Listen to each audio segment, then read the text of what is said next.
This is Author Conversations, the Stenhouse Publishers podcast. We've just released Kelly Gallagher's fourth book, Readicide, How Schools Are Killing Reading and What You Can Do About It.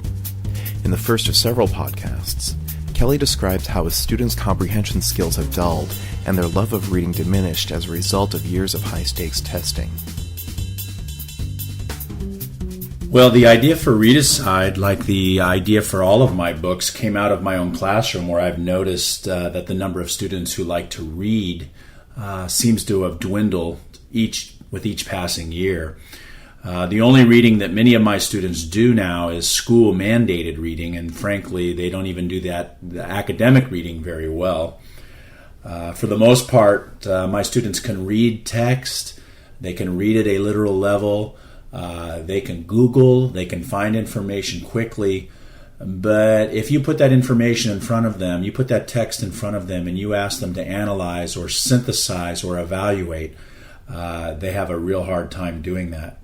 Now, my seniors this year are having a real hard time doing that, and I think one of the reasons is that they've been under this NCLB gun now for about 6 years. And not only beyond struggling when it comes to reading academic texts, that they've also lost their desire to read recreationally.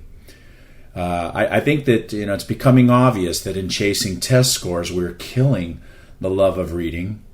And although we may succeed in raising our test scores, I think we're paying a large price in doing so. The sad part, of course, is that we've spent $1 billion now on the Reading First programs, and the students in these programs did not score any better in comprehension than students who did not participate in the program at all. So I think Readicide is occurring, and we're sort of selling out the long-term prospects of our kids becoming readers by emphasizing so heavily on the short-term almighty test score. The book is also, I would say, influenced by the many, many teachers I've spoken to across this country who have shared their stories with me. The elimination of novels in their classroom, the drowning of students in worksheets that's been mandated by the district offices, scripted programs. I mean, think about it. If you had to do what our students have to do in our classrooms, would you like reading? We'll be hearing more from Kelly in the coming weeks.